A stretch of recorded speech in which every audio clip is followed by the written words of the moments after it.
ભગવાનમાં પ્રેમ કરતા ભગવદીયનો સંગ થાય તો જ આવડે, નહીં તો ના આવડે.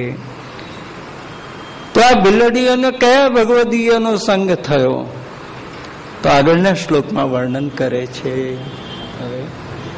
કેટલી મહાપ્રભુજી આમ સુંદર એક એક કડીને જોડતા જાય છે આમ શ્લોકની.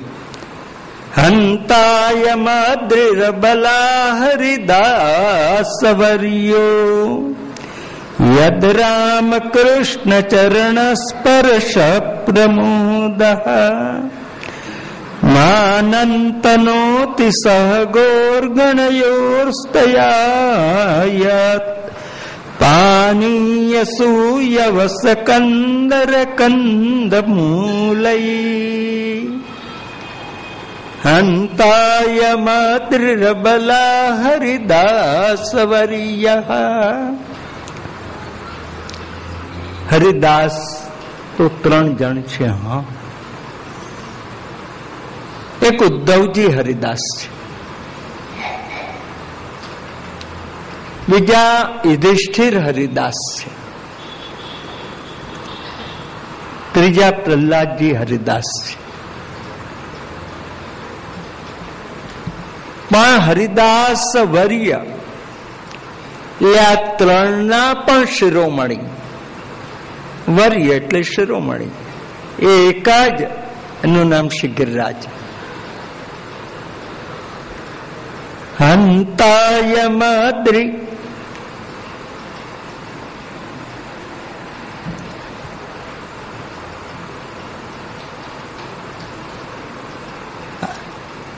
આ હરિદાસ વર્ય યદ રામ કૃષ્ણ ચરણ સ્પર્શ પ્રમોદ.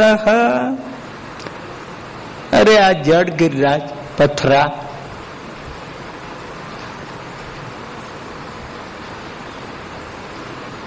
એનો કેવું ભાગ્ય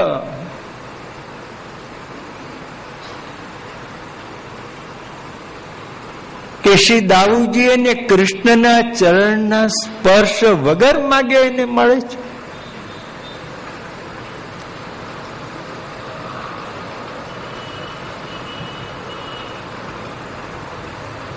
અદ્રી પર્વત,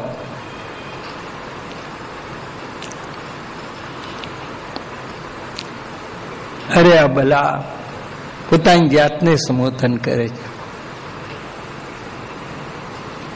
આપણે તો અબળા રહી કે આ ઘરમાંથી નીકળીને ત્યાં નથી જઈ શકતી. આ પુલિંદીઓને એવા કોઈ બંધન નહોતા, એ ઘર છોડીને નીકળી શકતી હતી. એમને ગિરિરાજનો સંગ થયો.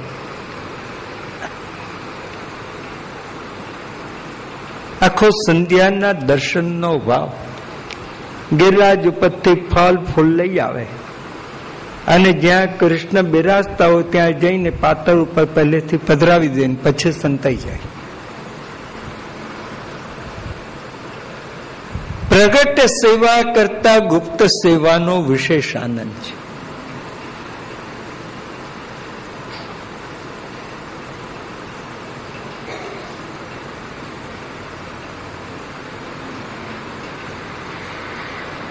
કોઈ દિવસ એકલા બેસીને વલ્લભ કે ઠાકોરજી જોડે વાતો કરવી, જો પછી કેવો આનંદ આવે છે.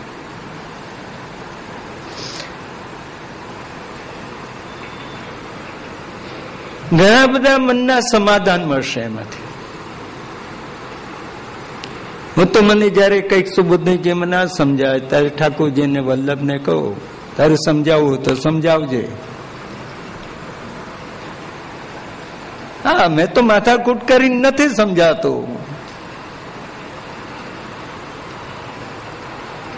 અને આ જન્મમાં ના સમજાવું તો 100 જન્મમાં જ સમજાવજે, પણ સમજાવવું તારે જ પડશે.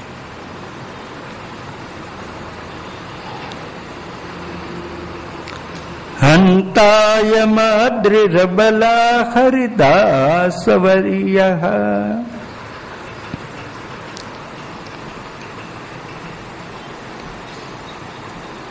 પ્રભુના ચરણ સ્પર્શનો એક રોમાંચ થાય છે, પ્રમોદ.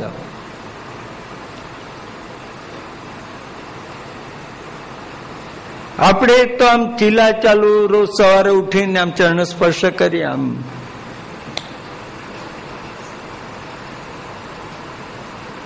પણ એનું સુખ, એનો આનંદ, એને માટે કોઈ દાડો આપણે એની જોડે મન જોડીએ છીએ?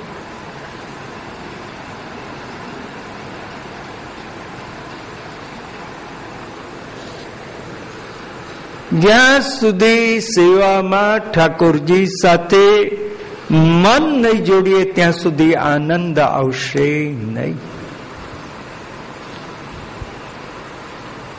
મન વિનાની સેવા કરીએ ને એટલે થાક લાગે, અને થાક લાગે એને સેવા કહેવાય નહીં. ઘણા લોકો કે આશબા હવે આમ છૂટ્યા, એને સેવા ન કહેવાય, એને સેવાનો આનંદ ન કહેવાય. કોઈ કે કેમ આજે તમને સેવામાં વાર લાગી? આજે હવે જો બસ આજે સેવામાં આનંદ આવી ગયો થોડો, હવે જો 10 મિનિટ લાગશે. હા, આજ બહુ જ આનંદ આવ્યો. થાક કંટાળો નહીં, પણ બેઠા પછી આનંદ સાથે ઊભા થઈએ એનું નામ સેવા.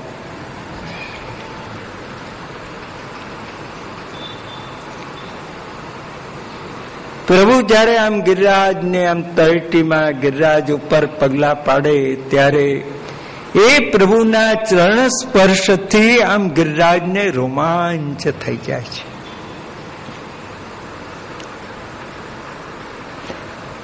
જાણે પ્રભુને નિમંત્રણ આપી રહ્યો હોય, પધારો પ્રભુ, આપ, હું આપની સેવા માટે અહીં છું.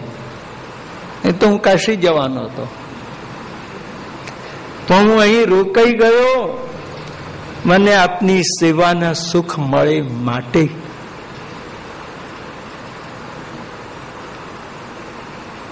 ભગવાન કે તું શું સેવા કરીશ મારી? શું પ્રભુ, આપને ગરમી લાગે છે, આવો નિકુંજમાં બેરાજો, ત્યાં શીતળતા મળશે. પણ વરસાદ પડે છે, નિકુંજમાં બેસો તો પલ્લી ના જો. વરસાદ પડે તો પ્રભુ પધારો, આ ગુફાઓ કંદરાઓ છે, કંદર કંદમૂલય, કંદરામાં બેરાજો.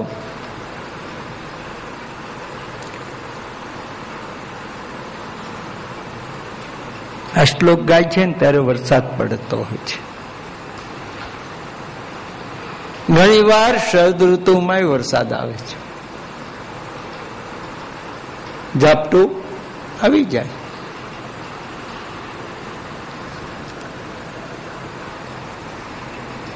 તેથી ગિરિરાજ કહી રહ્યા છે, પ્રભુ કંદરામાં બિરાજો, વરસાદ આપને જરાય કષ્ટ નહીં આપે. ભગવાન કે પણ હું એકલો નથી, મારી જોડે દાઉ ભૈયા છે, ગોવાળો છે, મારા મિત્રો છે, એને છોડીને હું એકલો કઈ રીતે આવું?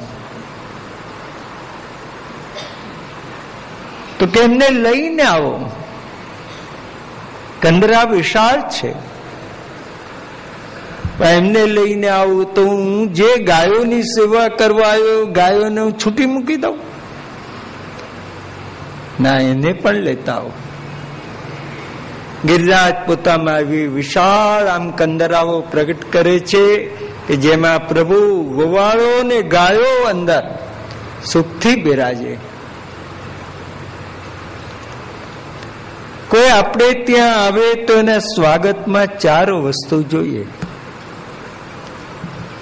તૃણાની ભૂમિ રુદકમ વાક ચતુર્થી ચ સુંદરતા. આ 4 વસ્તુ કોઈને ત્યાં સ્વાગતમાં ખૂટતી નથી. કોઈ આવે એને બેસવા આસન આપો, સાદડી આપો, ચટાઈ આપો.